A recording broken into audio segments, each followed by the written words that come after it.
So we want to build a nice workbench. We have some old countertops out of my house that were replaced with granite. One of the things we got to do is we have to be able to clean this area out. And then we're going to use my new hammer drill, and I got some SDS blades for it. We're going to mount some 2x4s on the back wall and then have some angle braces, 2x4s come out for the bottom, and then we'll span all the way across. So let's get at it.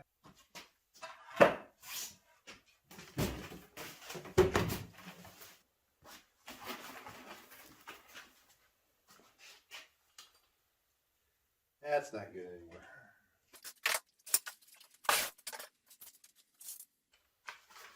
Basketball hoop instructions. It's already up there. Probably don't need them.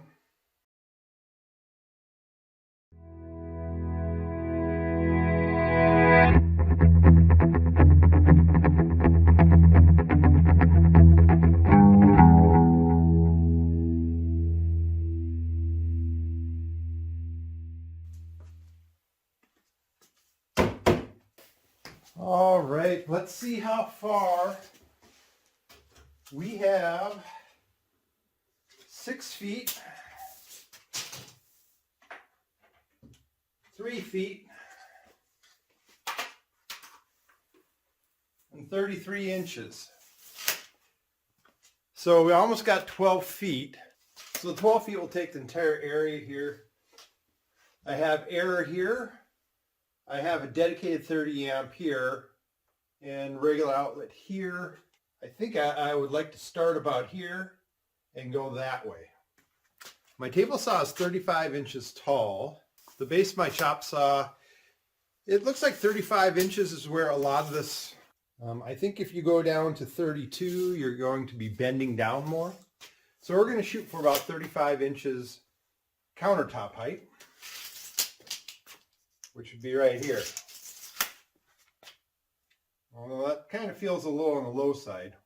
If we put it at 36 inches and the countertop on top of it, I think that's what I want to go for. This workbench will be primarily for standing over. I don't really see myself sitting anywhere. And if I do, I got to get a much taller chair because I don't have anything that high. So let's see what it's going to take to get 12 feet along the back wall here at 6 inches and see how level everything is. So I've adjusted this 2x4 to be about the height that I want my counter to be. It's going to be a little over 36 inches. Put me right about here, which will be good. I got my level up, and I think the next stage is going to be drill the holes for the screws. So to anchor this, I got some Tapcons, 2 3/4 inch. So these are 3/16.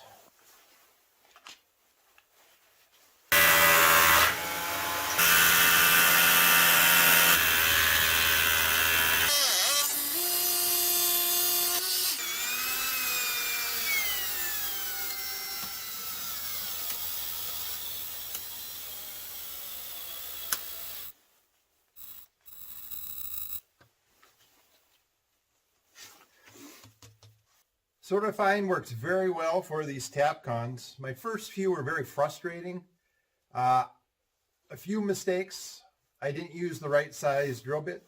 The drill bit is supposed to be a 5/32, and I was using a 3/8 because this is a 3/16 because this is a 3/16 Tapcon. That's wrong. It helps when you're doing a DIY project to read the instructions. Second of all, the instructions say to not use a hammer drill and bring these in slowly. Once I switched over to a drill and started going very slowly in low gear, they hold on a lot better. Just to demonstrate, make sure you go deep enough. Here's the difference that I have.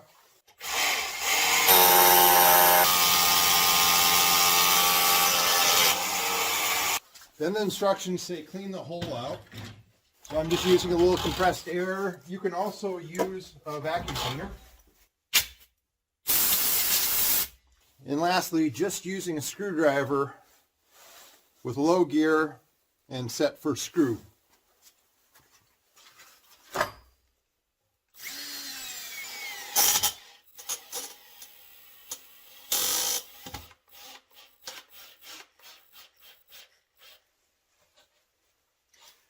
And that sucks in really well. Here's one of the original ones. That one's good.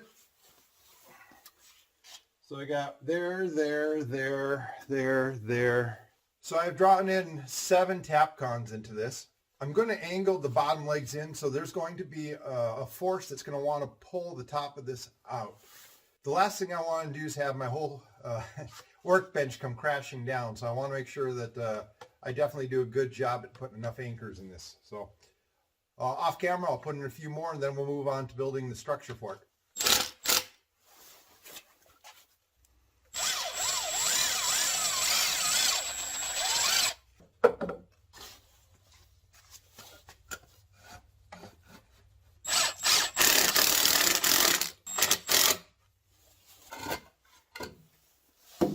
So what I did is I made an angled notch to hold up the table, but I also wanted to hook behind so that there's no way that this could scoot out. So this is kind of a mortise that's going to hold it in the back. So this is going to go in right here. That tongue is going to hook behind.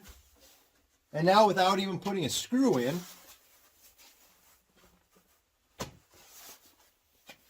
it can hold my weight. So, got to make one more for the other side. All right, I've laid these out. We have just a few problems. I'm going to cut this down so that it fits nice and tight between these two. There was no backsplash on this one, but that's okay. This board back here is about 1/4 inch longer than here, and that's why it sticks out. So we'll see if we can't run this through the table saw and get rid of that. And I think we're going to be good. So there we go. $40 lumber and some old countertops from home. And we got a really nice long workbench.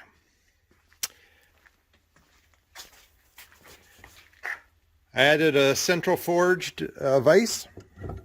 It's also got a nice little anvil for beating on. And I like the legs sweeping back to the back, so it makes it really easy to sweep underneath. It doesn't catch anything. I have access to air, power, 30 amp, more power down here. So thanks for tuning in to another episode of I'll Give It a DIY Try, Dylan's Garage version, where we just continue to keep iterating through and making this garage better and better as far as being able to do projects and work on the things that we do when we do DIY. So tune in next time where we take out another project.